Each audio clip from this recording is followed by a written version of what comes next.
বৈষম্য বিরোধী ছাত্র আন্দোলনের কথিত সমন্বয়ক ওমর ফারুক শুভকে গ্রেপ্তার করেছে পুলিশ। এটা মানুষ দেখলো, ওই যে ফুটন্ত পাতিলের ভিতরে কিন্তু এখনো ফুটছে, রাইট? এবং এটা অগ্রসর হতে হতে আমরা শুনলাম একটা সময় কি, যে এখানে দেশের নাকি ব্যাপক ক্ষয়ক্ষতি হচ্ছে। সচিবালয়ে আগুন লাগেনি, আগুন লাগানো হয়েছে। এই আগুন লাগানোর পেছনে উপদেষ্টাদের হাত রয়েছে, এমনই গুরুতর অভিযোগ উপদেষ্টাদের দিকে ছুড়ে দিয়েছেন সোহেল তাজ। হ্যাঁ প্রিয় দর্শক, বিস্তারিত জানতে ভিডিও জুড়ে সাথে থাকুন। তবে আমরা অনেকদিন ধরেই দেখছি যে এই সরকার দায়িত্ব নেওয়ার পর থেকেই দেশকে অস্থিতিশীল করার জন্য এবং কেননা প্রাথমিকভাবে শর্ট সার্কিট থেকে আগুন লাগার ঘটনা ধারণা করা হলেও পরবর্তীতে সিসিটিভি ফুটেজ শনাক্ত করে একটা কুকুর চিহ্নিত করা হয়। তবে দীর্ঘ এক সপ্তাহ পর গোয়েন্দা সংস্থা জানিয়েছেন শর্ট সার্কিট থেকে আগুন লেগেছিল।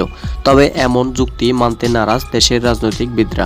তাদের মতে 31 ডিসেম্বর সংবিধান নতুন করে রচনা করার উদ্দেশ্যে পরিকল্পিতভাবে আগুন দেওয়া হয়েছিল।